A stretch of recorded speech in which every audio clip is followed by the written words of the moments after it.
Hi, good morning. Good morning to all of you. Morning, Good sir. morning, sir. Morning. Okay, so today, so what are you? We'll be discussing mainly the things what we have started in the last class, and if you remember, we started discussing about mainly morphology and looked at different word formation processes. Uh, word formation processes in the languages of the world, and we try to kind of classify those word formation processes somewhere, which is a major word formation process, minor word formation process, or some other type of word formation processes. Okay, and it was in the last class, it was not about lecture, but rather it was kind of discussion, since you have already done morphology and what kind of, let's say, word formation processes you know. So we discussed about more or less what is derivation, what is inflection, little bit of compounding, and also I mentioned about reduplication and some other word formation processes depending on the languages of the world. You see, somewhere if you're working on tonal languages, so tonal languages, tone, which is definitely one of the major word formation process. I also mentioned that languages like mainly the Indo-Aryan language, if you're talking about whether it's Hindi, Bangla, and other Indo-Aryan languages, nasalization, nasalization is also phonemic, and it also serves as one of the word formation processes. And I gave you lots of examples, or at least few examples from Hindi. And if you are speaking any Indo-Aryan languages, whichever the Indo-Aryan languages for that matter, you know that nasalization is also phonemic, and it's also somewhere is one of the major word formation processes. Now the question is as simple as that, that these are part of morphology, and these are the things which is being discussed in morphology course. You see, basic morphology course. So why these things are coming into, so to say, in the stylistics?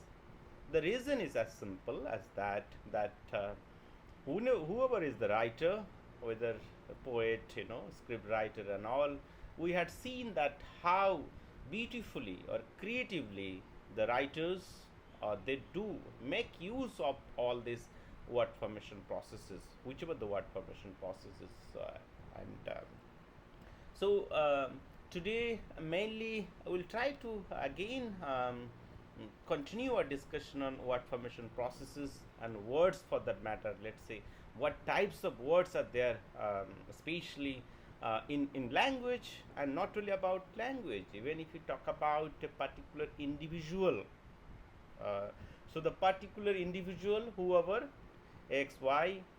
So now think about this class. In this class, I am sure that today 15 students have joined so far, and I can assume that all of you are bilingual. And bilingual means, we know that bilingual is the term. It also refers to the multilingual. You see, and now at least you know two languages or more than two languages, three or four languages. You are multilingual, and try to go back to your mental lexicon, and you will see that somehow how many words a person knows. And let's say if you are talking about simply a monolingual speakers, the monolingual speakers, how many words he knows, if he is illiterate or uneducated for that matter, or if he is really an educated speaker or erudite speakers for that matter, definitely the number of words he knows more than the illiterate speakers. You see, that's the guess, rough guess, not necessarily that educated speakers know more words, but this is a rough kind of hypothesis. But to some extent it is true also, if you look at it, because every domain for that matter, let's say you have your own kind of register, try to understand this. Register, what I'm saying this, the term register, let's say linguistics. In linguistics, we do use a different kind of register. So the term morphology itself, if you look at morphology itself, it has a different kind of connotations, different kind of uses. The same term morphology in biology for that matter, or in geology for that matter, it has a different kind of use, you see, different kind of meaning for that matter, you see. So our understanding of morphology is different from the people who are there in geology or in biology, you see. So something really interesting. So every field or every domain has its own kind of use, and not really about that. We also talk about somewhere. If you try to look at the variations for that matter, the place you come from. So the regional variation. Always we talk about the regional variation. So which part of even if you speak Hindi, so Hindi, which part of India? The Hindi which is spoken in, let's say, in somewhere in Arunachal Pradesh, the kind of register or the kind of words to some extent, or not only words, even in the syntactic level, even if you look at, those are also different, you see. Syntactic level, why I'm saying is that they may use different kind of syntactic constructions, you see, though they are speaking Hindi or Bengali for that matter. Bengali may use different kind of words, though they are speaking Hindi, So the pronunciation part, and not only the pronunciation part, maybe in their lexicon itself. Let's say the term, let's say for head, what do you say for head? Heads, Bengali users, they say matha, and in Hindi it is basically sir. Now if you look at it, many Bengali speakers, you will find that the place like in Bihar, Bhagalpur, and even in somewhere in places somewhere in Hazaribagh, these are the places, Bengali populated area, and in their typical language use, though they are speaking Hindi, they may use matha instead of sir or sir. So even then Bengali speakers say matha. No. Yeah. I think So where are you from, Amrit? Sir, I am from near Bhagalpur in South Yeah, Bihar. that's what I said. The mention I Bhagalpur, you see, but you will never heard that speakers of somewhere especially Delhi or Agra variety, they are not using matha. Nobody will use matha, in my understanding. If so, something like, try to understand this really important thing.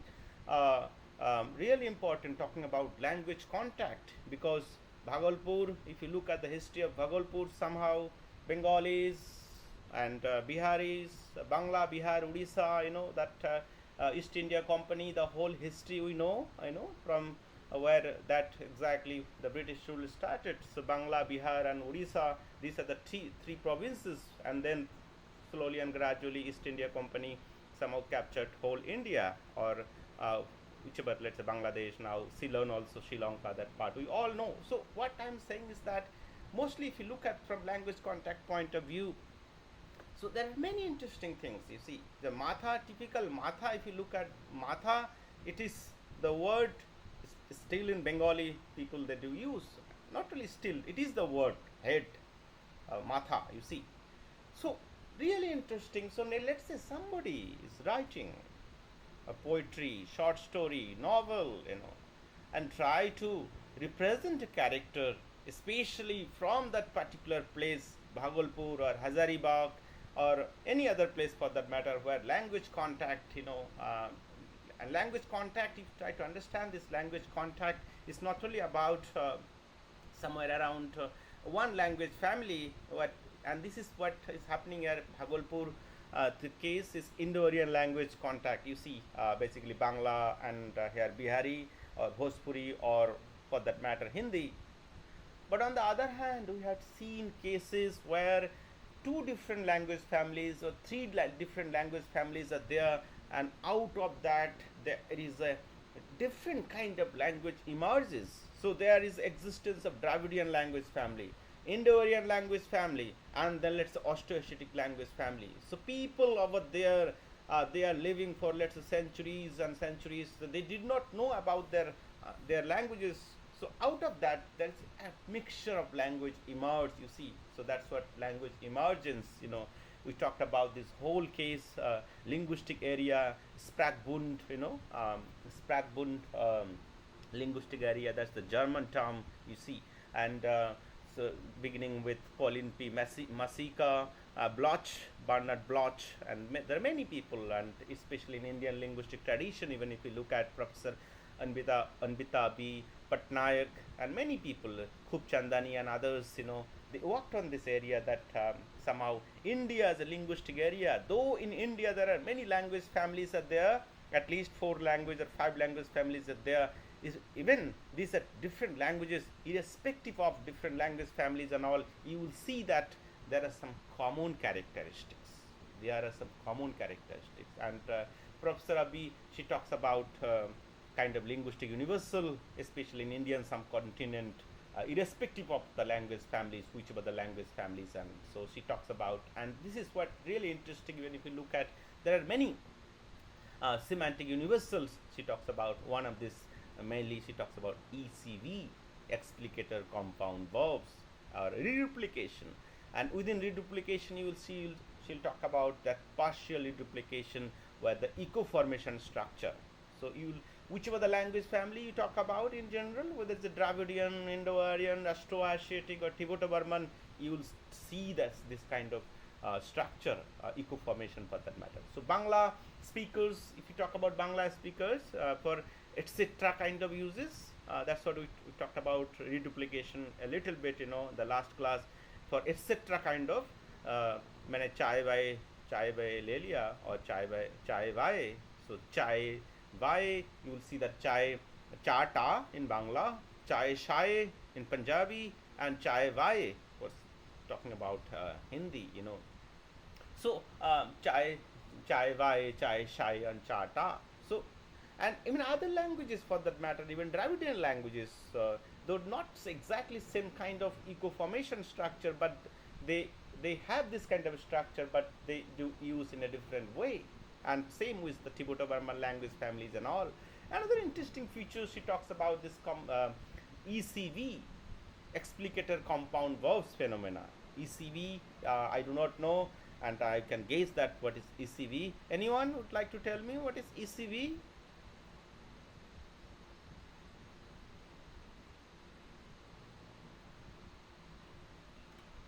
Anyone?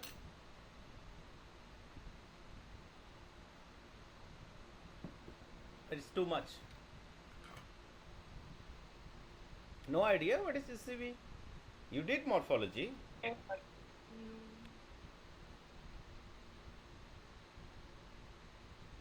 No idea what is ECV?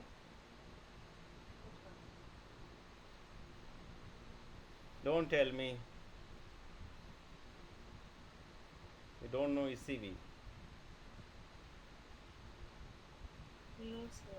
No idea. What are you doing then in your morphology course if you do not know ECV? And the best professor is teaching you morphology, or taught you morphology. Sir, isn't that the compound verb or something? That's what is the compound verb. We talk Yeah, about. where one of them is delexicalized. Yeah. So let's say, let me just give you in Bangla, let's say আমি ভাত খেয়ে নিয়েছি. Can I say that in Bangla? मैं खाना खा लिया in Hindi? Can I say আমি ভাত খেয়ে নিয়েছি? Asmita, is it possible? or ভাত খেয়েছি? I don't know Bangla, sir. Oh, so you use acha mu ভাত খাও নিবি or something like that in Udiya? Khai debi. Khai debi. Debi is giving, yeah. Yeah, mu khai debi is fine, no? Yeah, it's fine, sir. Oh, so what does it mean? Debi is the word for giving someone, and khai is for eating. So Devi is delexicalized and So used as a what is the compound meaning verb. of Khai Devi? Exactly the meaning, literal now. Try to make it. Khai Devi is Literal meaning, I have eating, eaten. giving. I have eaten rice. Yeah. I Khai Devi, I will eat rice. I will eat rice. Okay. Yeah. I will eat rice. Okay. So okay, that's what. So now try to this understand this. See what is happening, especially in Indo-Aryan languages, and not only in Indo-Aryan languages. If we speak in Dravidian language as well, you'll see what is happening. There are concatenation of two verbs, and these are the main verbs. Let's say it's open category verbs, V1 and V2. So these two verbs are combined, and the and V2, what we call vector verb, V2 loses its real meaning, the original meaning. That's what the term is referred to, delexicalization. Lexicalization means, as you know, that the real lexical meaning is being retained. Delexicalization is not something like there is no meaning of the real verb. So what is happening? The form is there, the verb instead use as different kind of grammatical function. Rather, it could be a tense, aspect, mood, or some attitudinal or some other kind of pragmatic functions the language depending on the language, you know. So something like मैंने खाना खा लिया, मैंने खाना खा लिया. If you look at that खा लिया, so खा means eat, लिया means take, basically ली means take, लेना, you know, take. So in this construction मैंने खाना खा लिया है. So what is happening? Kha means eat, and liya means it's not you have eaten and taken. No, rather it's talking about that the action is being completed. You know, so that action it's a perfective. So that's what tense, aspect, and also mood depends on, you know, different languages. So khana khaya, wo chala gaya, chala gaya. So chala means moving, and gaya is as if like, so even if you took chala and gaya, move and let's say gone, you have a different kind of, oh gir gaya. Even if you talk about gir gaya, gir is let's say fall, gaya again gone. But you have different kind of, so this is where the ECV construction, if you look at mainly different languages, and you will find that the V2, which is called the explicator or the vector, is being delexicalized, and it loses its meaning, and rather it functions as tense, aspect, and mood marker, you know. So that's what really interesting to look at those you know features and talking about Indian languages, you see. So this is where I was telling you the kind of really interesting phenomena, irrespective of the language or the language families. Let's say we had seen that the kind of eco formation structure or ECV is somewhere happening, you know, here and there.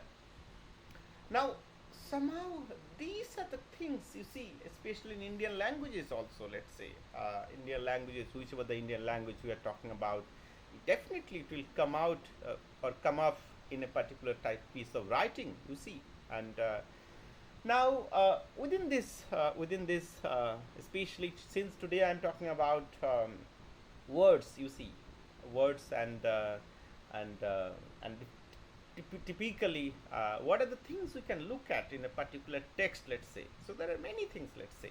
One thing, we talked about the morphological aspect, I was talking about the word formation, as well as the socio-linguistic aspects of those words. I was talking about variations.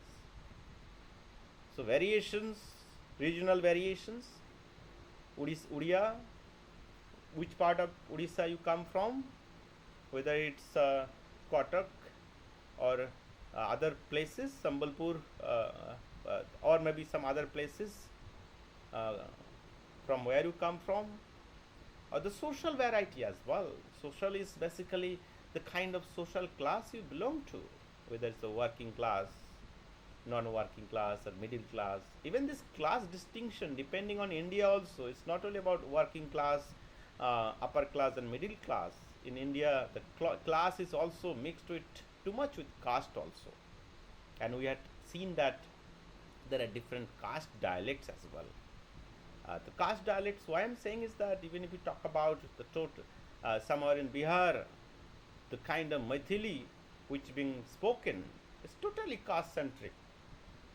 And on the other hand, even if you talk about, there are many dialects, let's say in South, totally caste centric, you see.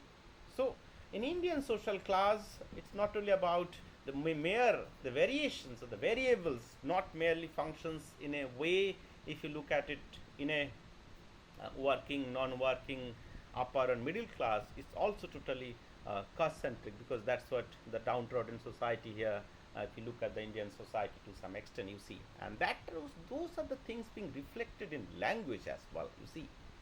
So, another thing I was talking about, all these things, all these variables, very much you find, but also the idiolect.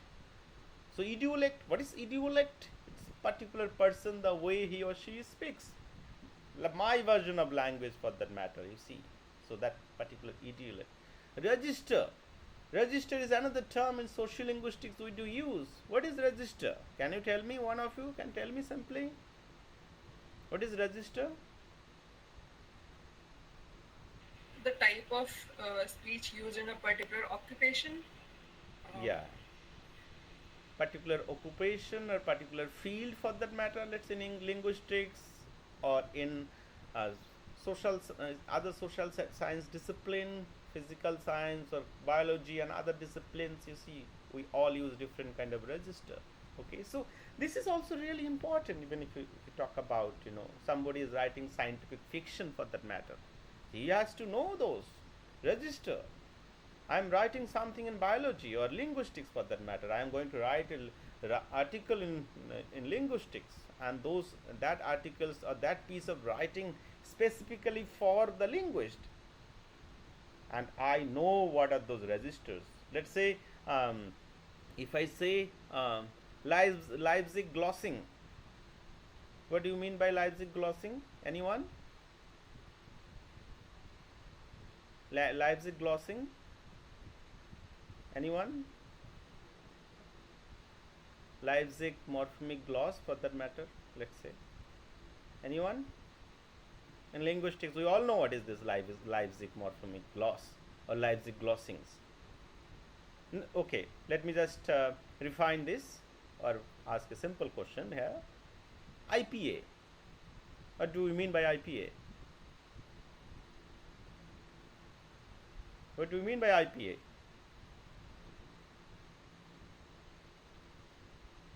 So the International Phonetic Alphabet. International Phonetic Alphabet. We all know what is IPA. So these are certain things. Every discipline, for that matter, they use certain kind of register, and we all know those registers. Another thing, especially in sociolinguistics, especially since today we are talking about words, accent and dialect. So what is accent and what is dialect, let's say. So can you tell me the kind of difference between accent and dialect? In this case, I will go to Disha. Can you tell me, is there any difference between accent and dialect? Because these are the things we discuss. And anything? Disha?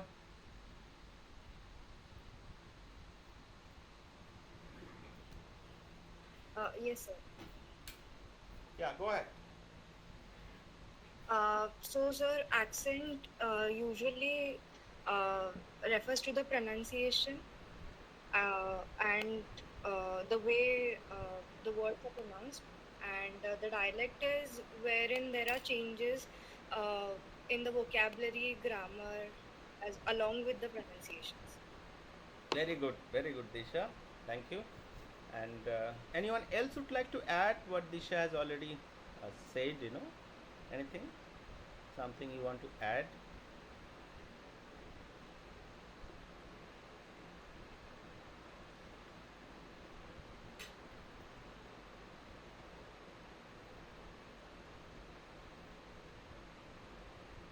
Who is speaking? Rishita?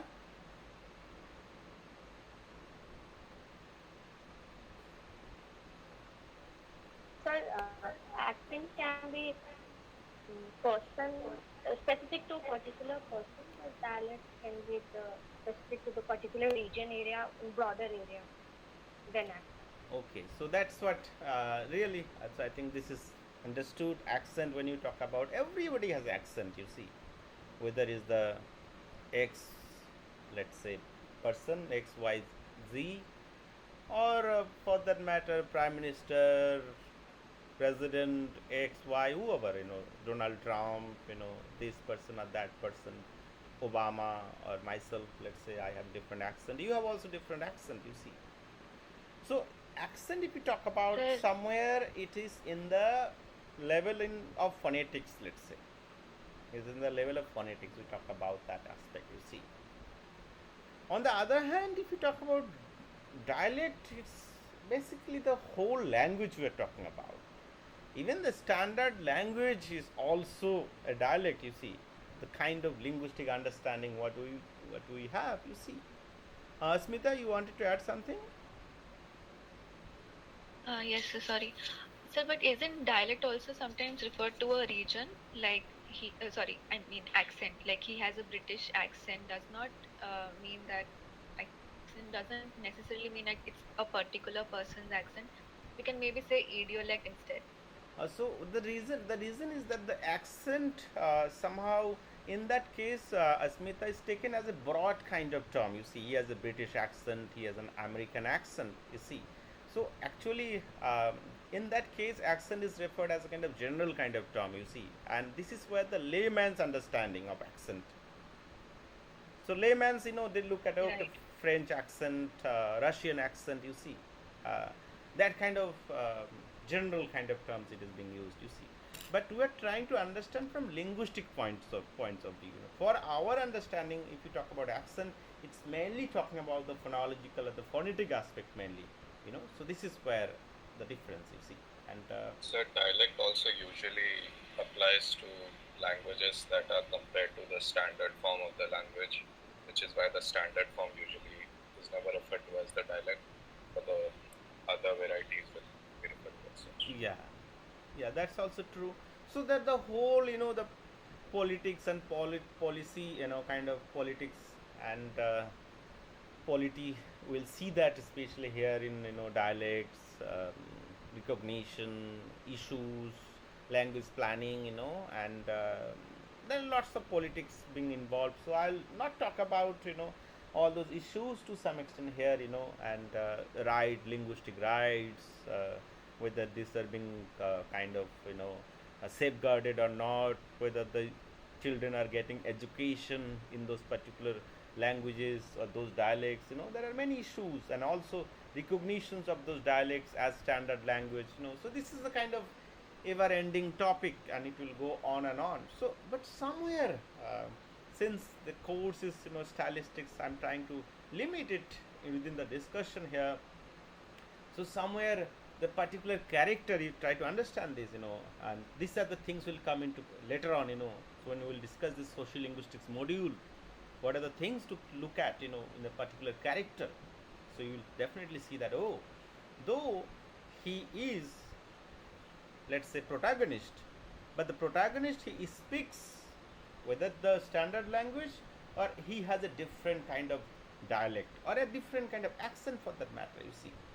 And try to understand this. This is really interesting, the kind of discourse things we talk about, not this course, but in the next course one day, especially in discourse analysis, in pragmatics, we discuss these things.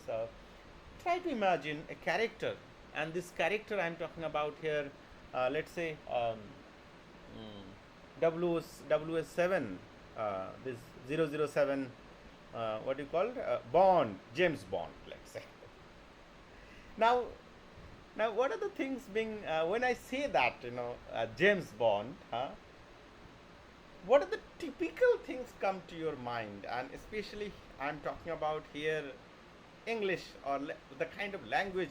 What kind of English, or what kind of that things come to your mind? You see, when I'm talking about 007 or James Bond, can you tell me?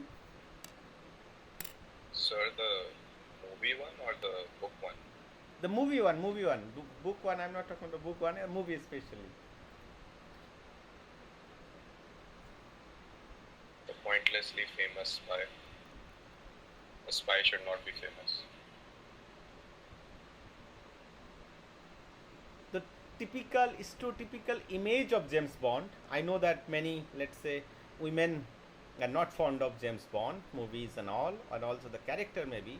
But let's say if someone has seen his movies, or maybe at least today now, He's a rich, powerful guy. huh? Rich, powerful guy. Rich, powerful guy. Connections, Rich, powerful social guy. skills. Okay. Yeah, portrayed as someone possessing a lot of power and in terms of uh, physical power and ability to use a gun and all that, and famous among women apparently. So big, And, big womanizer. Okay. Okay. Yeah. Yeah. So, yeah. Try to understand. I was talking about specifically asking these questions, and if someone is a James Bond, let's say Parth or Hindul somehow, let's say, acting as James Bond, definitely you have to be very very smart or project yourself to be a smart person. And even talk about language ability, linguistic ability. He should be super polyglot, and also knows about the techniques for that matter, the modern techniques, whether it is how to drive a car or ride a motorcycle, motorbike, or any other sophisticated machines for that matter, or flying an aeroplane or some other things. And there are many other sophisticated devices I am talking about, and at the same time, very, very shrewd for that matter, and also knows all this kind of tactics, tricks, also fighting, also for that matter, you see, karate and other stuff, you see. So these are the typical things of James Bond, but I'm talking about linguistics quality here, polyglot, super polyglot, and not only super polyglot, what kind of accent he should speak, or what kind of skin tone he should have. Tell me this, answer this question now. What kind of, White. huh?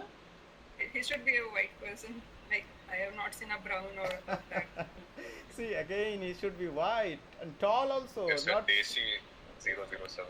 huh? So that's the basic Attacking white, with Chopra. white complexion. Well, sir, maybe British accent of English? That's the case I'm talking about. That's for the British. It's not the American accent of English. You see, that's the British accent. He should be speaking the British accent. So most of the movies, if you look at the 007 movies and all, it's basically the British accent, not the American accent. You see. Maybe nowadays, because of the kind of power, that kind of power changes and all, hegemonic relations, maybe after a few days, maybe 007 might be speaking American accent, you never know. But this is where the projection, if you talk about all those movies. And so Daniel Craig, Pierce Brosnan and others, whoever the actors for that matter, so they try to speak that British accent, you see. That's what. So when you talk about British accent in this case, mainly we're talking about that typical regional variety we're talking about. And that accent, if you're talking about, it's a kind of layman's understanding of accent, you see. So our understanding of accent and dialect in general, the kind of understanding, as I was telling you, that when you talk about accent, linguists talks about accent, we are talking about mainly the phonetics, the pronunciation part, you see. So this is where another thing, especially in sociolinguistics, these things we all do in our lives, you see, code switching and code mixing, and this is where these things would also come into picture. Code switching, what is code switching and code mixing? Maybe you can tell me, one person. Code switching is when one switches from one language to another. So Okay. mixing sentences from various languages, and code mixing would be when we're including words from another language. Yeah. Or phrase. So we all do. Let's say here I can code mix also at times. It happens, and especially language teachers and many people they do code mix. And nowadays I think no, and especially when if we talk about the kind of English or Hindi spoken nowadays, it is really code mixed. Different kind of structure. Uh, I told you ना हम लोगों को जाना है, something like that. I told you ना हम लोगों को फील्ड वर्क और फील्ड ट्रिप जाना है, so I told you then ना that kind of negative that kind of tag, and then let's say again another syntactic level, phrasal level, and in another case, let's say even within the word also, especially two words which can be combined again, so so in the phrasal level, in the word level, and different levels, we can do this code mixing and all, you see. So this is again really interesting. So whichever the piece of writing also, we since we are talking about the words, uh, so these also code mixing or code switching also, and different characters that do it, different characters. We all do it in our lives, you see, and code switching. Maybe in the class also you'll see that, let's say two Bengalis, two Udiyas, let's say discussing something in front of SL, and they are speaking in Hindi, or they are speaking in Udiya for that matter. Mainly, let's say they are speaking in Hindi, and all of a sudden someone comes, they thought of, okay, maybe we should not share this information to others, so all of a sudden they switch to Udiya or Bangla, and we all many people they do it, you see, and so something like maybe let's say you started talking about the class teacher, and all of a sudden the class teacher comes, and then so you switch on to your regional variety or some other variety, or maybe you simply be kind of silent also. So it depends, you see. So we all do this code switching and code mixing in our life, and another thing, in social linguistics, I'm sure your teacher here must have discussed about euphemism. So that euphemism is really interesting. So in contrast to taboo, or the kind of slangs and all, so we do use euphemism. So what is euphemism?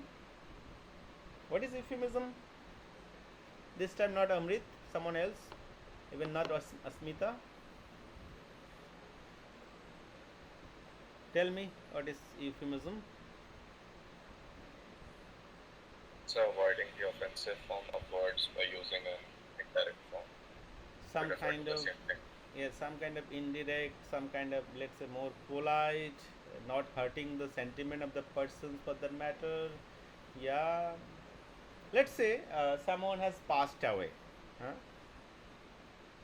And will you say that, or he is an old person, and you are sharing this information, telling someone, oh, Buddha mar gaya. Can you say that? Buddha mar gaya? No, sir, that would be impolite. Something like, Okay, chal bas hai. sorry, that's okay. I can say, Buddha mar gaya, like.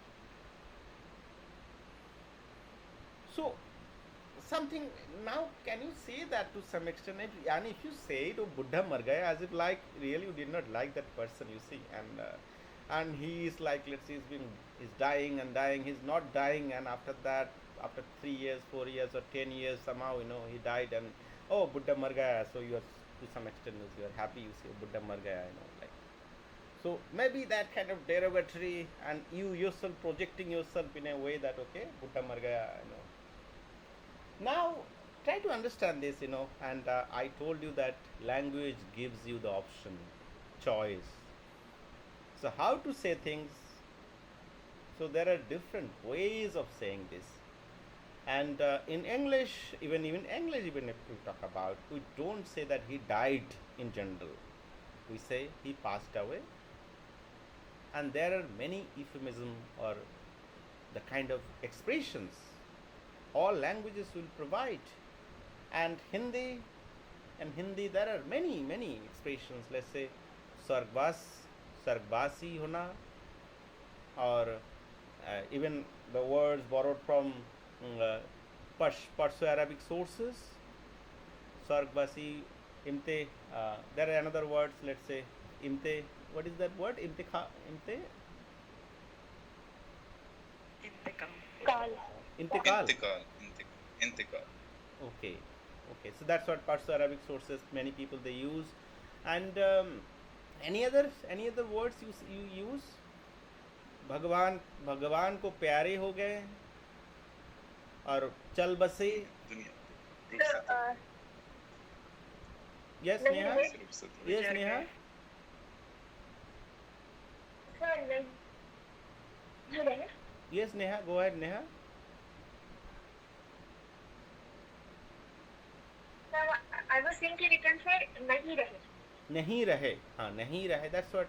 वो नहीं रहे, चल बसे, भगवान का प्यारा हो गया. Or any other things, let's say interesting way we use this kind of terms, you see. And that's what more like euphemism. So, so really interesting. And in English also you will see that lots of uses of this, from, and I'm just simply using one domain here, one domain and one linguistic expressions, died expressions, somebody passed away, and there itself the language provides lots of choice. So in Bangla, if there are any Bengali speakers, if you anyone Bengali here, Bengali, Hindol is there. Anyone except Hindol Sarkar? Anyone? Any Bengali speaker here?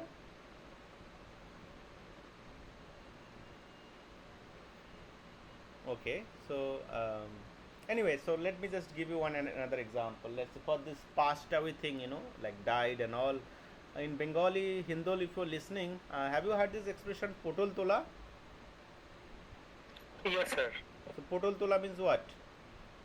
Potol Tola, Ganga Jatra, it's all like passed away or she passed away. But Potol Tola, can you say it somewhere, like maybe very dignified person has passed away, and can you say, oh, Potol Tuleche?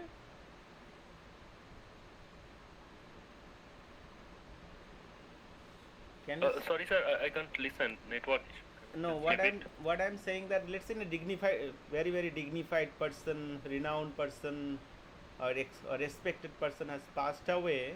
Can you say that o potol tuleche or uni potol tulechen? Can you say this way? Somehow. Ganga Jatra is no, fine. Sir. No, sir. Ganga No, sir. Jatra is fine. Ganga Jatra Yeah, is fine. we can say Ganga Jatra, but no Potol Tola in that famous person. Or Yeah. So Potol Tola, even if you talk about, and if you try to look at this expression, Potol is basically purple, that in Hindi, and Tola is lift, so as if like you are plucking or lifting purple. So it has got that kind of exocentric meaning, the kind of exocentricity we discussed in the last class, if you remember, and it refers to this, and especially this is totally derogatory to some extent, you see, and you have some kind of connotations, you see, and derogatory connotations, very negative kind of connotations, you see, and that's what I was telling you, that maybe that particular lady or maybe old person, he is, let's say, lying in his dead bed for more than 6 months or 1 year, and as if like even the family members are saying that this is too much, and not only the family members, also neighbors are also kind of expecting that he or she is going to die, and in that case maybe so finally potol tuleche, so something really interesting. We all know, being a language users, what kind of meaning is this and how this meaning is being conveyed. If you look at, you see, that's what really interesting. So language gives us this kind of options. Another thing, and this is where the really interesting things, and this is where if you guys think of a possible topic of research, in your PhD or MPhil as well, not MPhil, in PhD, or maybe in the future. So what I'm saying is that anti-language, what is this anti-language or anti-language for that matter? So you must not have heard this term, I'm sure. Maybe you know this term, maybe some of you. Anti-language or anti-language is again a language which is, let's say, emerges from the existing language, but the function is totally different.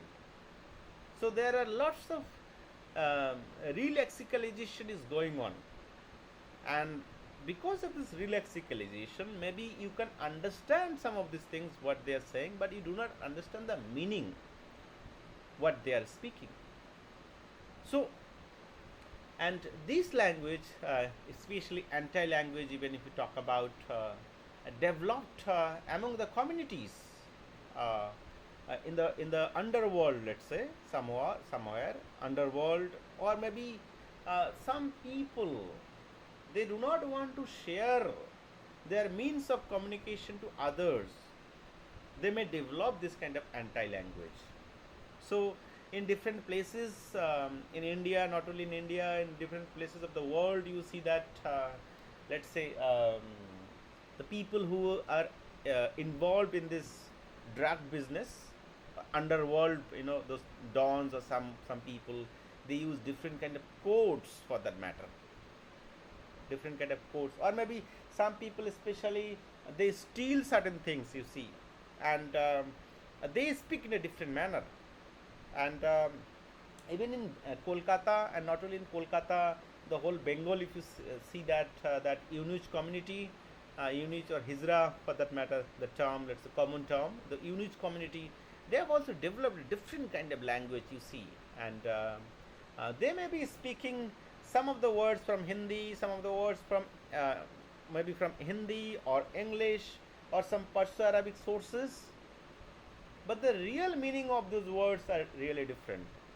So the Hijra community, if we talk about, and one of our student, she is working on this, especially the language of the Unuch community, the kind of structure, morphological and syntactic structures, and so let's say for it's referring to money, money is paisa, and they just dealing with paisa, and mainly they try to hide from this police for that matter. Let's say those eunuch or people, they are going to different places, and not only in Bengal for that matter, even in UP also, you must have seen that UP and North India also, that and not only UP and North India, in different near the traffics also, you must have seen that these people. So let's say somebody is born, a newborn is in a family, so the eunuch, the community, they get the information immediately. After that, they'll reach to that particular uh, that house, and will ask for money or demand some money, you see. And let's say in that case, let's say somebody has given information to the police, and police is coming, let's say, to catch them or to arrest them, that why you are doing this. So they have to run away from that place. So they will speak in a language, let's say, the general person, they do not understand what they are speaking, and let's say how much to ask for from that particular family members, whether it's 5,000 or 50,000 or 40,000, they have a different kind of code language, you see.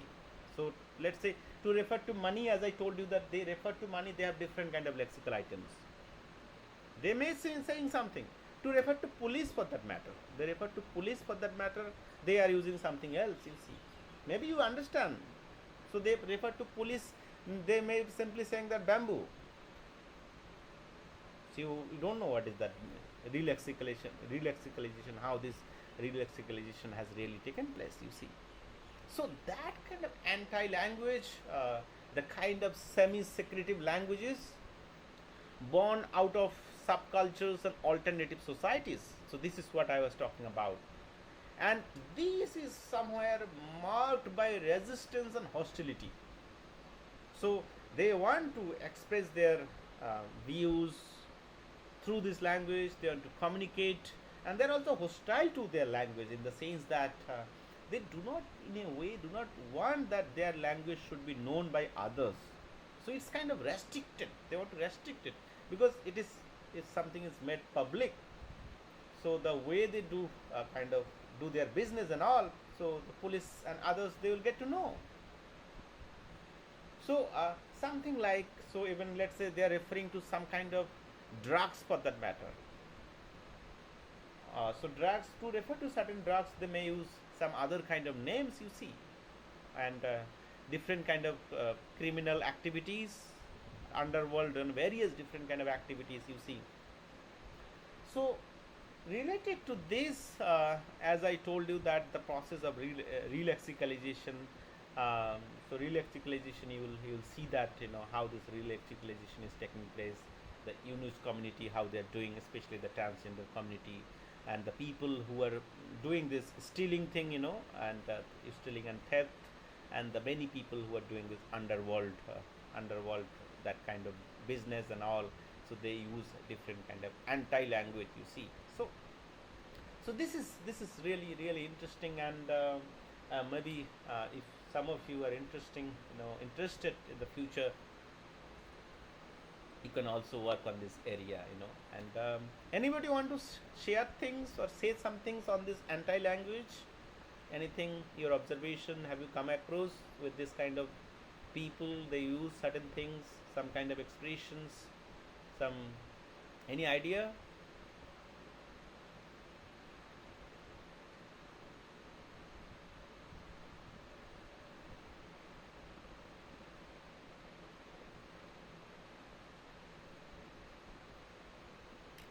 Did you get it what I'm saying?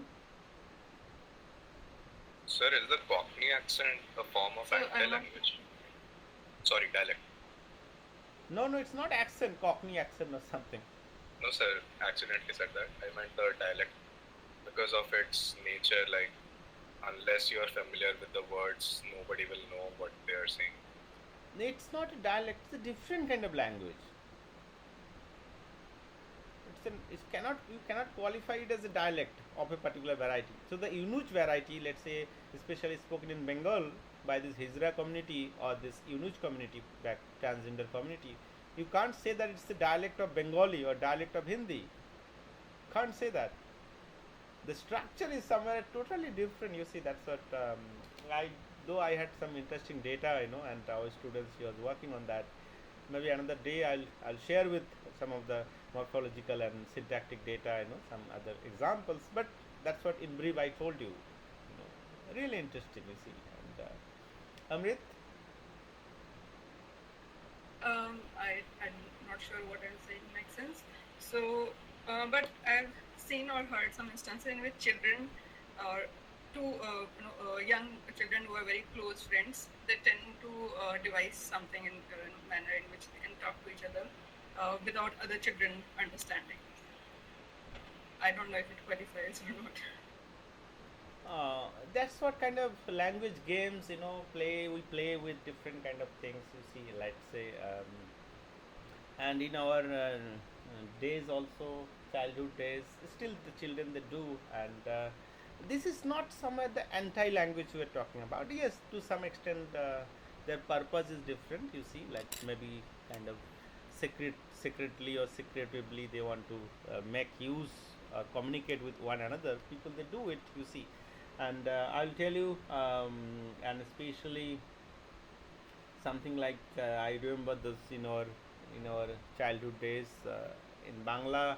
If any Bengali speakers, they call it tall language. Tall language is something like, let's say, um, just let me just give you one example here, and this is really interesting in Bangla, So I'll type this, So something like, let's say, in Bangla, let's say you say that ami bhat খেয়েছি, huh?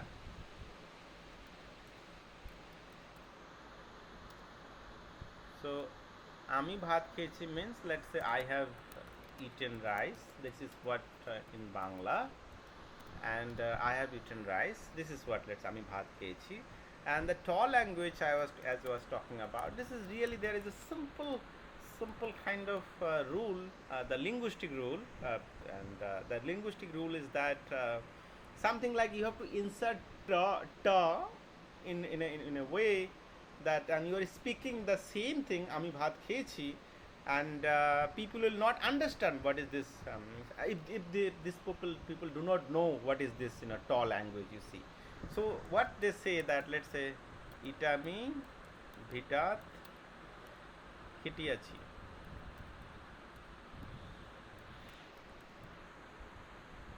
So something like এটা আমি ভিটাত খেটিয়াছি. Can you guess the rule now? That's what the kind of, maybe the children they play with this. Yes. Yes, sir. Sir, actually, in Marathi as well, we have similar language. As in, one is rougher and using r and f, Hmm. and there is one more using p. So I know the rougher. So like, tur fuza nar pao kar faye. Mm-hmm. As in, tuja now kai. As in, what is your name? Hmm. So this is where Amrit, I think you must be talking about this kind of language games. Children play with at times, and Yes, so sir. Yes. 3 or 4 of them together. They like so think of or devise a rule, and you must have seen this. This Big Bang Theory. Big Bang Theory and the character Sheldon also. Sheldon he Yes, sir. speaks. He uses Esperanto. Yes, sir. Yes. So he uses different kind of language for that matter, and that. But somehow this another person, this. The Klingon. Huh? The language Klingon. Klingon, yes, Klingon he uses, and then his friend, his close friend, what is his name? Leonard. Leonard he understands, and others, as well as others also they understand. At least Leonard can understand Leonard, and just this is really really interesting. So this is where different, language games and all. But anti-language is different. The function is totally different. You see, it's not only about playing with the language. It is different, kind of. I was talking about resistance, hostility, and there are other factors, political, socio-economic factors are also involved why this language has emerged to some extent. Asmita, you raised your hand. Asmita, go ahead. Yes, sir. Is Pig Latin an anti-language? Pig Latin, can you tell us something more about Pig Latin? Yes, sir. So, like you gave this example from Bengali, right? So that reminded me of Pig Latin. They also insert IG in front and LAY in the or AY in the back or something like that. I don't remember the rules properly, but it's also a similar language, So what is Pig happening Latin. with, see, that's what I was saying, that somewhere in some language community, to carry out certain functions, let's say, to carry out certain functions, either the kind of secretive functions, let's say they have to carry out certain secretive functions in a particular place, or let's say explosions, or other kind of spying things and all. You see that underworld activities I was talking about, doing uh, business and other things. And if this certain community, let's say, started developing this language, you see, and so then we can qualify it as a kind of anti language to some extent, but in a way it is try to understand this. In a way it is not something like two people uh, two people thought of inventing this language. This is the way we invent it. Rather also, the formation of anti language, in a way, it is also emerging in the society. Try to understand that the whole society, let's say the Inuit community, as I was talking about, it has emerged back there. So something like, if you say that Esperanto, can I call Esperanto as a kind of anti-language? In my understanding, it's a kind of created kind of language. You see, so so language has to be kind of living kind of organism in a way. You see, and and you have a certain kind of society, certain kind of groups if they are using it, and anti-language.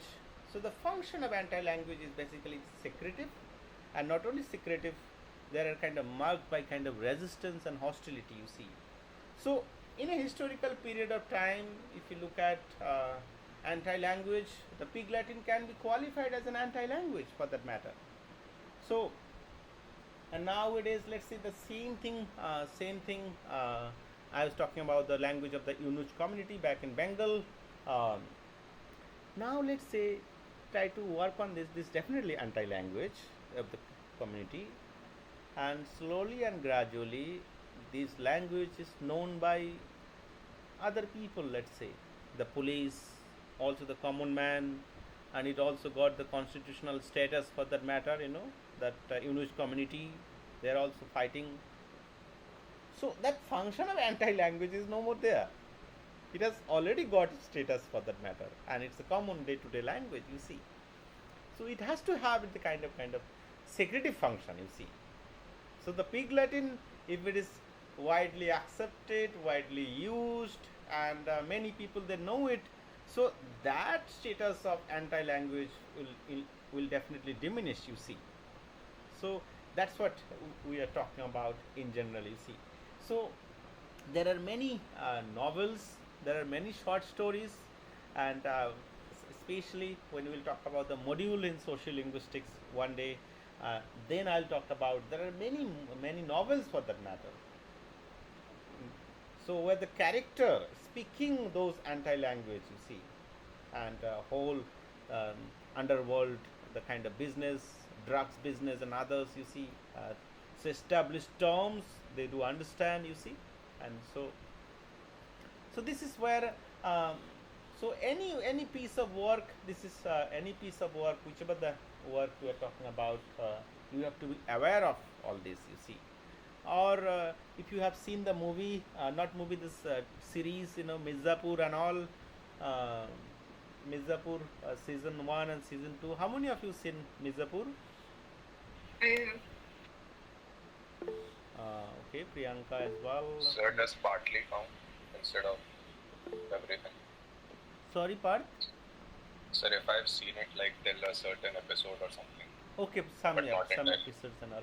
So have you seen some kind of secretive language, use of secretive language, especially that drug dealers and others, and especially to refer to those revolvers and some other stuff, they do use some kind of anti-language, the code language. Have you noticed those?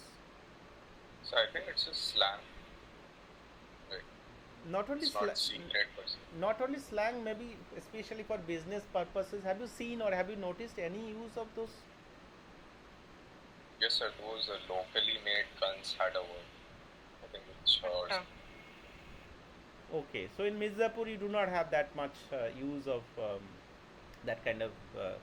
Yeah, it's more like that the plays, regional kind of things. But somehow in underworld they have certain kind of code language. You must have seen that when they goes there to deliver certain things. You must have.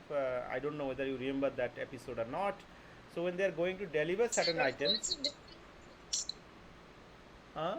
So in Sopranos, usually when they are talking over the phone for some sort of transaction, so then they won't mention those things like for if it's for committing a murder or delivering something illegal, then they talk mostly in code. Yeah. So, though it's not heavily, you won't see that use of this kind of anti-language, but there are some court languages definitely you will see in Mirzapur. You see, so and not only in Mirzapur, in different movies we see that that kind of.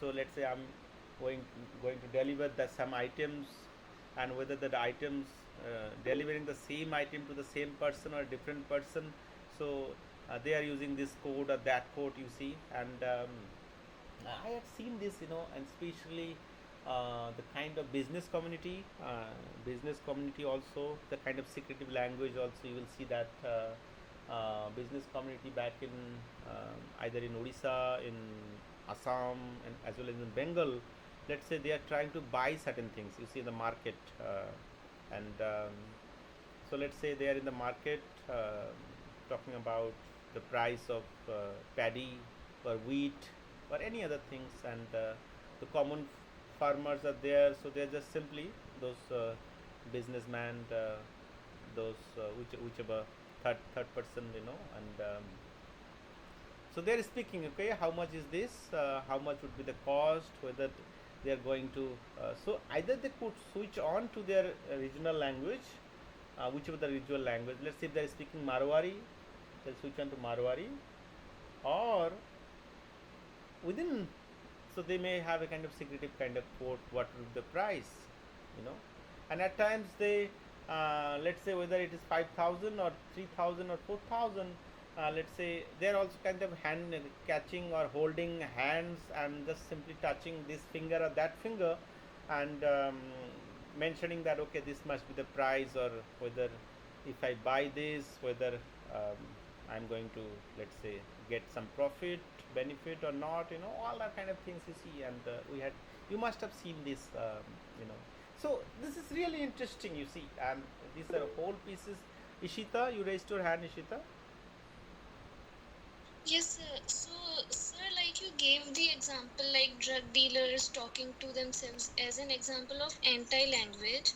So, I have a doubt. What's the difference between register and like, won't it be register? Because register is also same na the language which is used by people of a particular business or like uh, a particular area, like so. No, No, sir. I mean, like, Ishita, what do you Ishita, try mean? to understand that. I'm not saying these are the examples of anti-language. I am saying that these are the language, secret code language. I'm not saying that these are anti-language. Anti-language is a totally different kind of language. These are, let's say, within Hindi or within whichever the language, Marwari, they are using certain secretive or code language. The use of anti-language is a different. You have different phonological structure, morphological structure, syntactic structure. The domains are totally different. You see, the language like the community, let's say the Unich community for that matter, so you have a huge domain for that matter. They can speak in those languages. Let's say I eat rice, I'm going to the market and all other places. So those languages have developed, let's say, to express themselves as a fully fledged language. Those are anti-language. But on the other hand, I was talking about some of these things as a kind of secretive language, code language to some extent, you see. And the register within the same register is a kind of again it's a kind of if you look at different domain, different kind of discipline, different domain or different discipline, they have different register. So the people who are stealing business, they have a different register. The people who are academics, they use different kind of register. Working class, they have different kind of register. So domain is specific.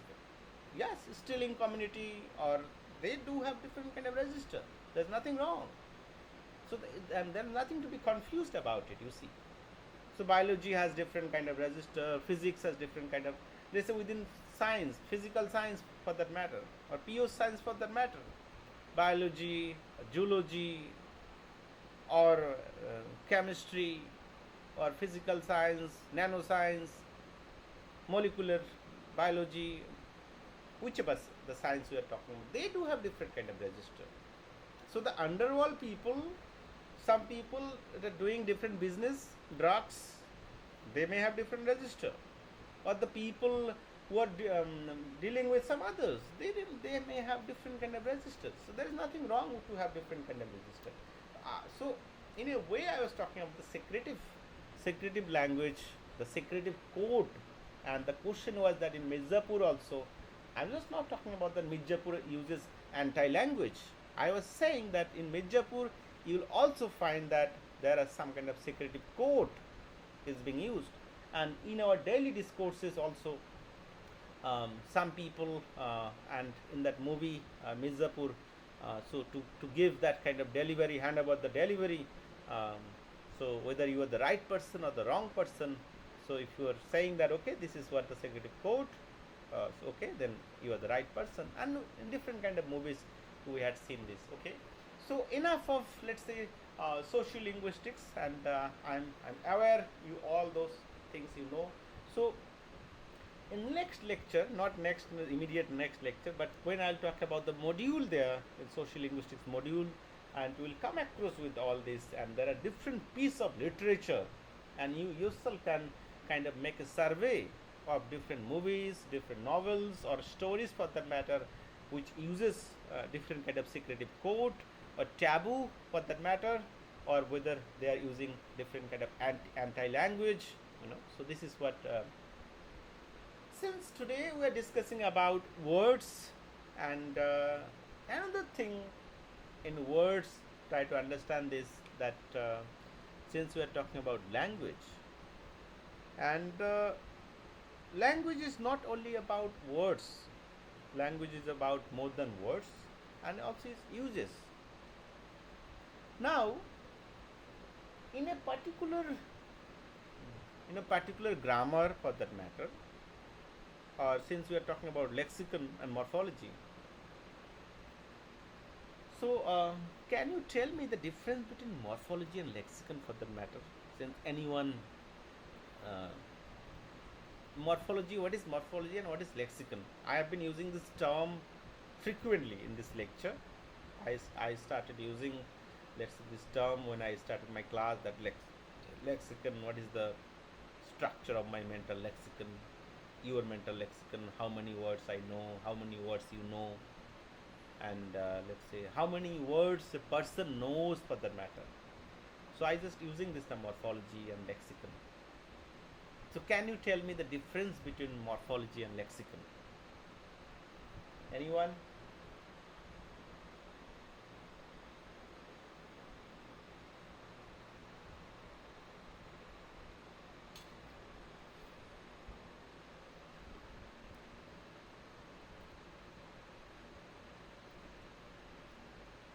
Yeah, I want participation here, at least what you know.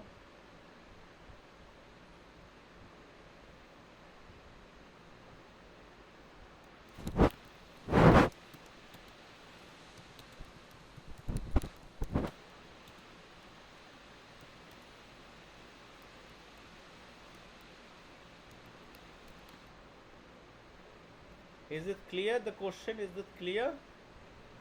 Morphology and lexicon, I was trying to get into, and then maybe it is clear to you. What is the difference, let's say, between morphology and lexicon? These are the terms we use. Let's guess, or So, yes, Amrit, Sufi, yes. so lexicon would be the number of words, or the mental like linguistically the mental capacity of a person, and morphology is the study of sentence, yeah, like the syntactic structure.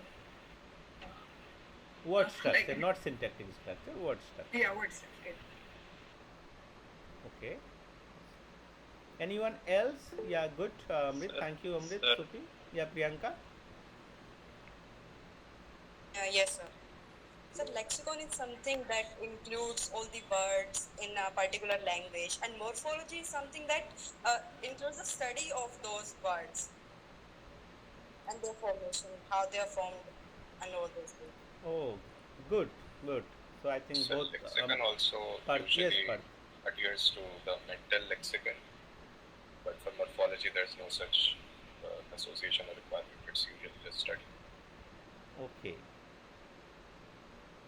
Okay, really, really interesting, and this is where try to understand things, from theoretical point of view as well.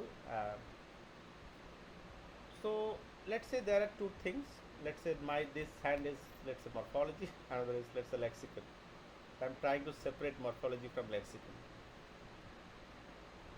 So in a way, the way, let's say, you have told, try to give the definition of morphology and lexicon.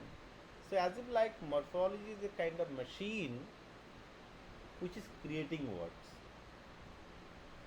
Isn't the case? As if like morphology is a kind of machine or a kind of module which is responsible for creating words. On the other hand, lexicon is something, a kind of a storehouse. So once the word is created, so you have those existing words of the language. So it's a kind of storehouse. So that's what is my storehouse. If I know the language like English, let's say, how many words I know, that's what, try to understand this. Though the generative concept or cognitive concept of mental lexicon will be different, you see, I'll not go into the theoretical aspect here, but try to understand. There are certain things, something like, you must have heard about this, morphological words, lexical words, phonological words, So what are the phonological words? What are the lexical words? Or even in suppletion also we talked about what kind of suppletion is there, morphological suppletion, phonological suppletion, lexical suppletion. What is this lexical suppletion?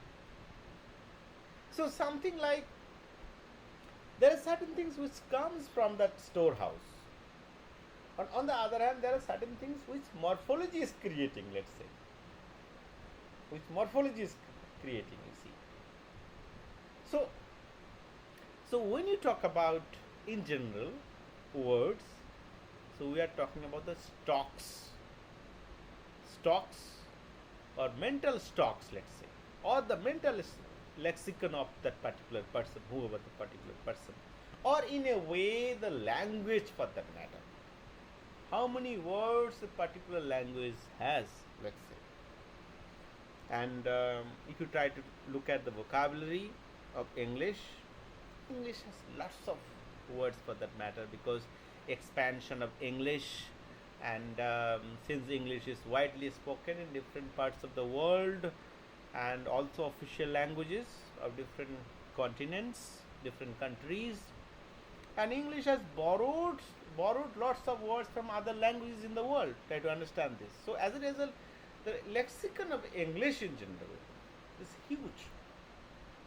But let's say I know English, or the person who is from Great Britain or America for that matter, does he know all the words of that language, English? Nobody. Nobody. Whoever for that matter, even Shakespeare, let's say, during his time also you can't say that Shakespeare knew all the words of English, or Shelley, Byron, Keats for that matter. And nowadays, let's say, the modern writer, whoever modern writers, if he or she is writing in English, you can't say that he knows all the words of English. There are different reasons. There are different reasons. Because we have different types of words. We have different types of words. So the words which are borrowed from other languages, the words within these words also, the words get certain kind of transformation in that particular language, and we do not know also after certain period of time whether those words are our native words or it's borrowed words. So just let me just give one example from Hindi. So how many of you, and let's say the word for pen, the word for pen in Hindi, what is the word for pen?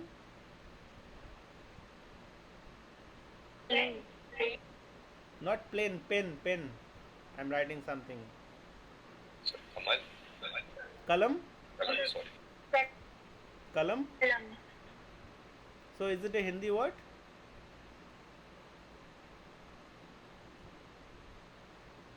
Is it a Sounds like it might be derived from Farsi. Sounds like it must be derived from Farsi. Okay. So pen is, let's say, kalam, and Sufi is saying that must be derived from, and that's exactly, it's a Perso-Arabic source. But all of us Hindi speakers. Exactly. Word for kalam is like a bamboo stick which earlier used for write. That's a kalam. So same meaning they drive to pen also. Sakib, could you be a little louder, Sakib? Somehow your voice was cracking. Net issue. Sir, basically kalam, the word is kalam, literal meaning kalam is used for like bamboo sticks, small type of, which is used for write earlier for Latin anything. But same thing meaning is extend to the kalam and pen. Anything which is used to write, that is a kalam. Okay. Now this is where really interesting, you see, and that's what I was talking about, the historical aspects. After a certain period of time, we take it for granted that this is our word. So let's say the word Perso-Arabic source, and maybe the Arabic itself has borrowed it from other language, but we borrowed it from Arabic, let's say. So there is a really historical aspects to it as well. So all these things we talk about in historical linguistics, in a way, etymological sources and all. So try to understand, this is what I was talking about. If you try to look at the types of words in Hindi for that matter, or different Indo-Aryan languages, we divide the words or types of words into Tatsama, Tadbhava, and Deshojo and Videshi. And I think these are the local terms we do use. What is this Tatshamo words? So, especially in Indo-Aryan language, I am talking about Indo-Aryan languages, or maybe to some extent some Dravidian languages also that can be extended. Tatshama words are those words which are borrowed from Sanskrit, and there is no changes in those particular words. Those are Tatsama words. Tadbhavu words, the words which are borrowed from Sanskrit, but through some transformation, either the verbal conjugations, the nominal declensions are deleted, or maybe some kind of modifications have taken place with the Tadbhavu words. So Deshojo words, on the other hand, the Deshojo is like indigenous words. So what are those indigenous words? Like indigenous words, native words of those language, you see. And Videshi, foreign words, loan words. So the words which are borrowed from other languages. Let's say in Indian context, so words borrowed from Portuguese, borrowed from English, Russian, Japanese, Chinese, whichever the foreign languages we are talking about in general. So this is where the main idea of a particular language, you see. And so English, definitely if you look at English borrowed from different sources, just if you type in Google, you will see that English has borrowed these words from that, from Hindi, from Bangla, from Tamil, from Telugu, from Portuguese, from French, and the borrowings which take place heavily from Latin sources.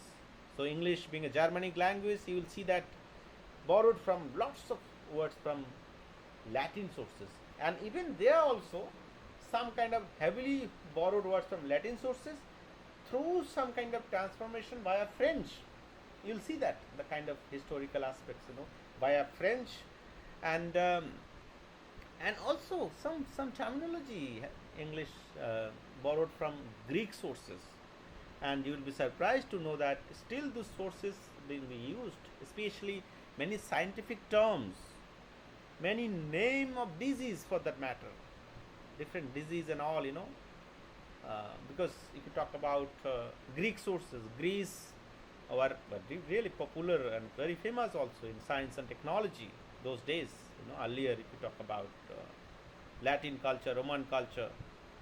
So English borrowed lots of things, from those sources as well, and still those scientific vocabularies are being used. In Indian tradition, if you look at in Indian tradition, different Indo-Aryan languages as well as Dravidian languages, you will see that still to get something, especially the scientific vocabulary, they try to explore it from within Sanskrit, the rules of Sanskrit. And not only that, in many cases, even Indian languages also borrowed from Latin and Greek sources, mainly from Latin or Greek sources. Though they have borrowed from Latin and Greek sources, let's say, Indian languages, but it is again via transformation through English. Though let's say these are the words of Greek and Latin sources, but somehow Indian languages have borrowed it from English, let's say. Though those are the, so this historical process, the etymology and all, and at times I'll tell you that it's also very difficult to look at that historical changes, and what exact historical period of time the words are being borrowed. You can roughly guess that would be the historical period or historical phase that the words are being borrowed, but exactly pinpoint that okay, this is the date, this is the day, you can't exactly say that, you see, because it is language. If you talk about language belongs to community, and community is not one entity here. Community is a large set of people, admixture of cultures, so there are many other things that there, you see. So it's very difficult to look at, but what in general we are talking about, the kind of words, so the Tatshamo, Tadbhavo, Deshojo, Videshi, the loan words, foreign words. Another thing linguistic aspect. That's what the stylistics will come here now. So one thing is that so you have a particular piece of writing, you can look at the uses of the words, how the author using this kind of words. So let's say especially Hindi, typical piece of Hindi writing, and this is where I would like to tell you that typical piece of Hindi writing, you'll see that they have been borrowing words from Sanskritized sources. So all of us speak Hindi, go and attend some classes. Uh, Go and attend some classes. I'm talking about Hindi lecture by professor or any academic conversation to some extent at times, or maybe the synopsis or the official letter, official documents to some extent in a particular office.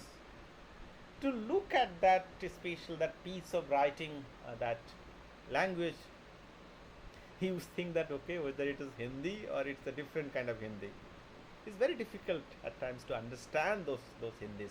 The reason is as simple as that that piece of writing or that particular literary piece still adhering to Sanskrit or Sanskritized sources. So there's a letter, official documents as I was talking about, you see.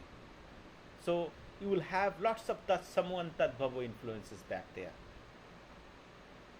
So really, really interesting in our department, let's say School of Languages, you will see that, our colleagues, the same way, let's say the Urdu things, if you try to look at, it's not difficult to understand Urdu, but the piece of Urdu writing, one thing is the writing, they use different Perso-Arabic script, and not only about the script, even the use of words. So lots of words from Perso-Arabic sources, you will see that. So and as a result, for many speakers, or let's say the kind of lingua franca, we all of us speak that kind of lingua franca. So when it comes to the writing part, it's very difficult to follow that particular writing. So or maybe the kind of language to some extent, you see. So that down the line, that's what I have been telling one day, that you never know, though Hindustani was the common name, common term used for Hindi and Urdu. So down the line, after creation of Pakistan and let's say India, the Hindi, and nowadays the kind of Hindi which is used, the kind of Urdu which is used in Pakistan, and let's say though earlier it was something like very, very close, now it has gone like very, very far away. So now if you just watch any news broadcasting from India or maybe from Pakistan as well, any news reader reading some news in Urdu, at times it's very difficult to follow them as well, because heavy use of those Perso-Arabic sources, you see.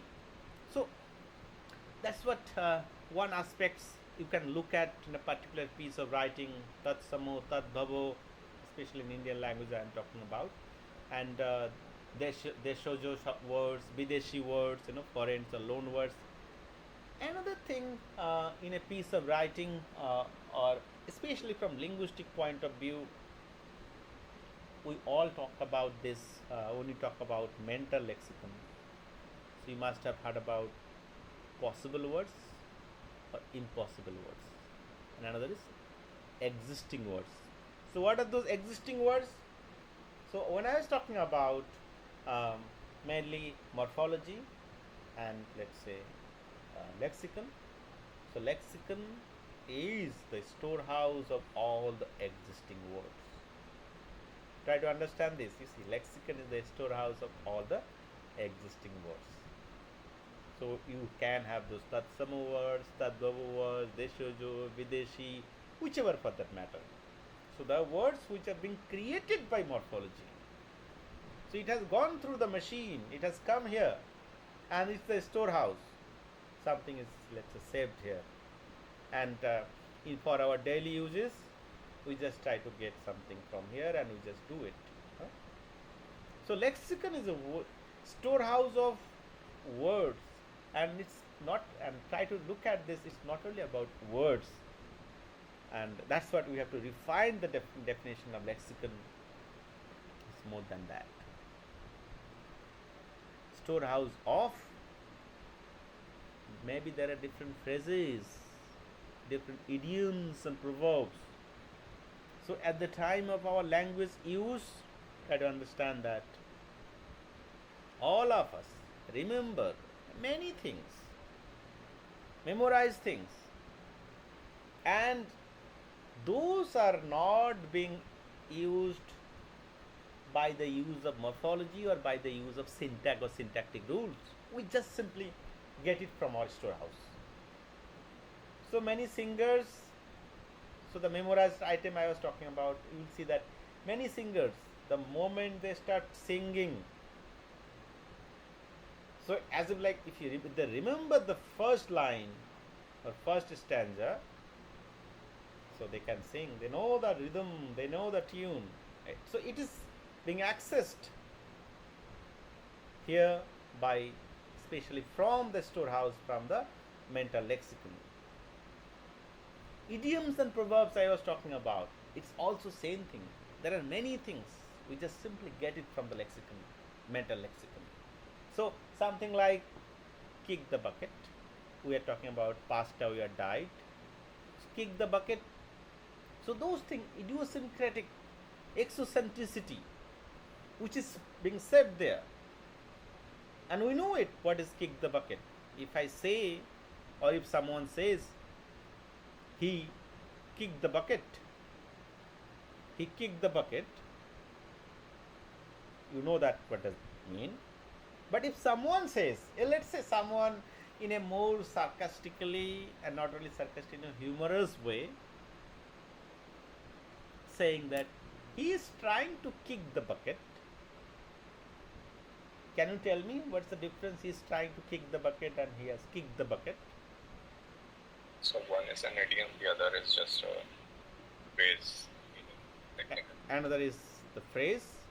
And if I try to use in that particular humorous manner, let's say in a particular context, the someone is, let's say, about to die, or maybe he will be dying, and in a particular context, let's say, you can say that he is trying to kick the bucket. So all of the participants or interlocutors who were there, they will try to smile that, okay, as if like we have done kind of manipulation, violations of the linguistic systems, you see. This is what really interesting to look at, you see. So we know that kick the bucket, you have kind of idiosyncrasy in the sense that semantic opaqueness is being there, and you cannot somehow manipulate with the structures. And that's what idioms, that's what proverbs in general they do. They are fixed kind of expressions. So those fixed expressions are stored in our mental lexicon. So lexicon is a storehouse. So it could be a storehouse of the words and phrases, or maybe some other stuffs. There are lots of stuffs, let's say.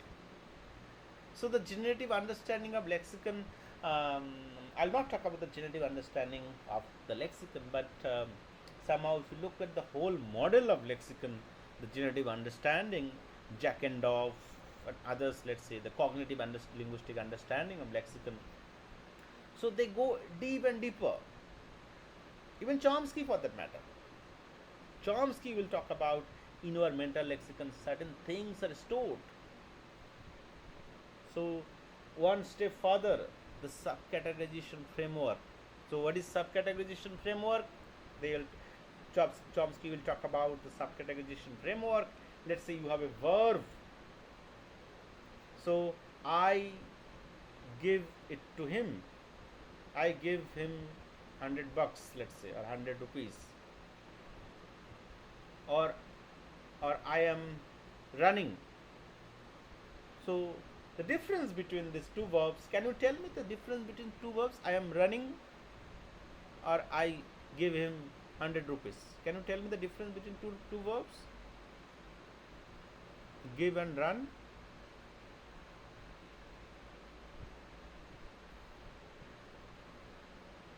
So what were the sentences? I give him 100 bucks or 100 rupees.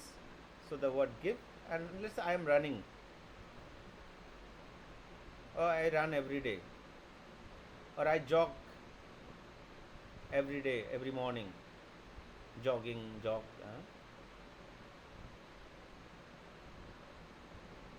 So what's the difference, let's say, between these two types of verbs?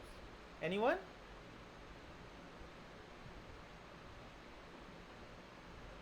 So how many arguments they take? Yeah, how many? Yeah, so how many arguments they can take? So mainly we talk about the transitive verb or intransitive verb in common term, you see. So in one case, let's say the transitive one, another case where I gave you one example, intransitive. So since I was talking about lexicon and Chomsky's concept of lexicon here, so in addition to this, what are the things being stored in our mental lexicon? Chomsky will go one step further. And you see, the subcategorization framework, whether the verb is transitive or intransitive, that information has to be stored in our mental lexicon as well. So is it plus transitive or minus transitive? You have to understand this. The generative model I was talking about. Related to noun for that matter. Related to noun, whether the noun is the abstract noun, whether the noun is proper noun, common noun, or collective noun. So you have this information has to be stored in our mental lexicon. So let's say difference kind of information, let's say. So something like the verb assassin and kill. So if I say the dog has been assassinated, can I say the dog has been assassinated? Not unless it's a mobster's dog or done with that intent. Okay. See, but in general, if I say dog has been assassinated, or the monkey, which is, let's say, which was a nuisance, is being assassinated today, can I say this? So let's say a monkey which, let's say, came in JNU campus, and somehow we all were let's say troubled by that monkey, and let's say it's been assassinated. Can I say this? So you will say that, oh, that's not fine, that's not possible. How the monkey can be assassinated? So the reason is that, so if you talk about the verb assassin, that the person who is being assassinated, or the job, let's say, so that basically particular NP has to be very, very eminent person or personality, or dignified or renowned person for that matter, maybe political leader or prime minister or president or someone very, very familiar or popular figure. So in that case, the verb assassin is being used. So this kind of information has to be stored in our mental lexicon or mental dictionary for that matter. Someone, let's say I am a teacher, someone is getting married, let's say, and there I can say, I pronounce you husband and wife. Can I say that? I pronounce you husband and wife? The priest can. Only priest can. I say that I pronounce, let's say I pronounce this word or that word, no problem. But in a particular context, let's say somebody says that I pronounce you husband and wife, so that thing is restricted to the priest only, the father of a church for that matter, you see. So this is where the kind of information which is heavily loaded.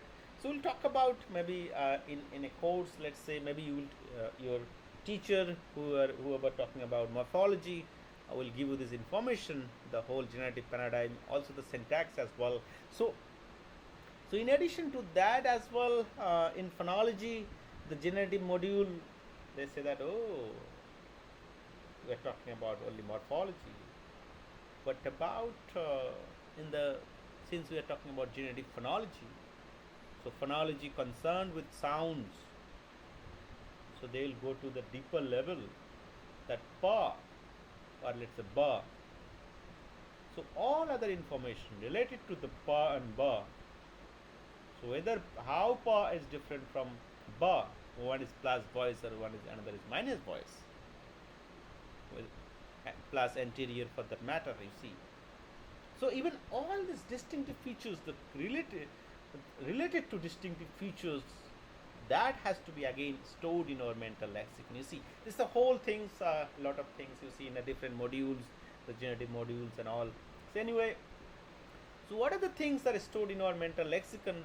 So the reason is that why I'm telling is that so the people somehow they want to make it very very funny.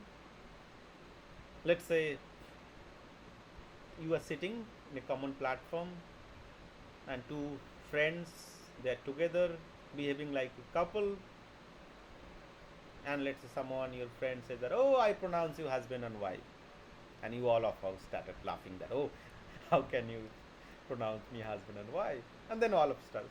So you know that something is being violated, and that's what the laughter is all about. So to so what is this laughter? Why is this laughter? There is a kind of incongruity. So what is being expected, you are not getting it, rather you are getting something else. So that kind of principle of incongruity, laughter or humor. So laughter or humor follows the principle of incongruity. Try to understand this, you see. So really really interesting things. Another things, within this language we talk about existing words, as I already told you, possible words. So the possible words, what are the possible words? So whichever the language you talk about, there are some possible words. So and language can have those possible words, but somehow those words are not there. So something like, let's say, uh, let me just give you one example. A scientist, a scientist or physicist, he discovered a particle or invented a particle, let's say, and he wants to name that particle, and he names it, let's say, galem, GALEM. Do you think it's a possible word now in English? GALEM. Is it fine if the physicist names that particular particle galem? Do you think it's a possible word now?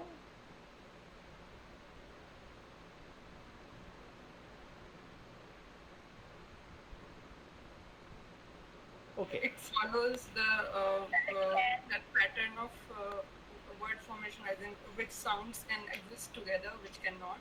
It sounds like a word, English word. So it's possible basically. So galem, let's say, now if I assign a meaning particular what this particle is all about, let's say the particle is, let's say, physicist invented this particle, and so in collaboration with one chemistry professor, and the functioning of the particle is something like beautifying thing. Let's say somebody is little ugly, the moment you touch it you become so beautiful, you see, that's the function of that particular particle, and you see, that's what you name it, and you know this, what is this galem now, it's a particle. So now if someone is really like invents this particle, I think all these beauty products will go away, all this Fair and Lovely and L'Oreal and other stuff will definitely run away from the market. So try to understand, this is the galem, that particle I'm talking about, and from there itself, you see, since we know the language, we know what are the other words. Galem to galemic, I can create a new word, galemic, galemicize, galemicization. Fine, no problem with that. These are all possible now. Degalemicize, the process of somebody thought of I have become so beautiful. So let's say the physicist thought of, oh, why not anti one, make him or her his own actual the kind of state, so degalimicize, trying to make it, bring her own shape, earlier shape, degalimicize, or degalimicization, galimicization or degalimicization, or maybe I can add anti degalimicization, the whole. So, and it can go on and on, you see. So something like these are possible things. So because you are adhering to the rules of the language. And other things, let's say galemicize, galemic, I said galemic. So when I pronounced galemi, added the suffix "ice", I said galemic, I didn't say galemicize, I simply said galemicize. So cur to such changes is taking place. So the speakers of English, they know it, minute details, you see what is happening there. So galimicization, it's not galimicization. So really interesting, all these are possible combinations. So adhering to the rules of the language, so the morphological, phonological, as well as the syntactical rules, and but something like if the scientist, let's say, discovered or invented the article, that particle, and he wants to name it something like, so the first three letters pa ta ka, and then long u, and then ba pa, that's the pa ta ka u and then ba pa, and that's the combination if he wants to use. You'll definitely say, that's not a possible English word, because that combination in the onset position or in the coda position English, it is not permitted by English syllabic structure. So totally impossible. It cannot be English word. The same thing happens, you see. So that's what English, when it borrows words from other languages, from African languages, you must have seen that speakers and there are many names of some persons, football players, you must have seen that, Antony, or maybe cricket players for that matter, Mbusa, even the Ghana president, his name is Mbusa. So Maba USA, former Ghana president. So Maba is not initial. So for personal names, maybe English lexicon can be okay. For some personal names, we are going to permit this to some extent, for personal names, for some foreign words, or some loan words. But for our own English language, let's say, somehow we are not going to violate this structure. This is the canonical syllable structure. But even after that, what happens that since English does not allow this kind of combination, maba or nata in the initial position, what has happens that speakers, they do epenthesize. Epenthesize means inserts some vowels, either A or E. Okay, so Mbusa, Mba, so many English speakers will pronounce as simple as M, then Busa, or maybe Mubusa, Mabusa, Mbusa, or Mubusa, or Mabusa. Many English speakers may pronounce this way. The same thing happens with other languages. The epenthesis rules, we know that, in English and Hindi and other languages also. School is pronounced as school in Bangla.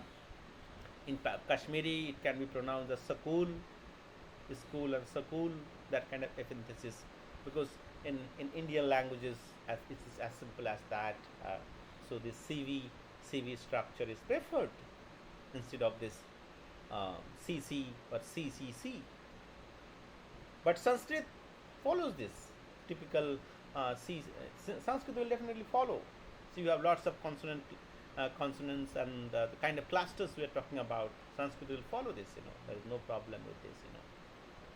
Anyway, so since we are running short of time, there are many things to discuss about words and the kind of. So the point here is that more or less, whichever the piece of writing short story, poem, novel, whichever the piece, So you will have to look at the words, different kind of words, and some of the points, whether it's the social linguistic use, and another thing is that the grammatical categories also. I didn't talk about the grammatical categories. You'll have to look at those: noun, verb, adjectives, whether the open class category or the closed class category, whether the words, the simple words, complex word, compound, reduplication. That's what I was talking about. And also, the next class, we'll talk about some kind of semanticity, the meaning part as well. So whether the connotative meaning is being expressed, or the denotative meaning of this expressed, and some other kind of semantic features, homonyms, hypernyms, that kind of semantic features we'll also talk about. The kind of compositionality, so the two words are combined, whether the meaning, the resultant word doesn't have the meaning or not. You see the compositionality, the non-compositionality, semantic opaqueness. At times we do have also ambiguity. So whether using the same word, different kind of syntactic structure, morphological structure, and it refers to something else. So there is ambiguity.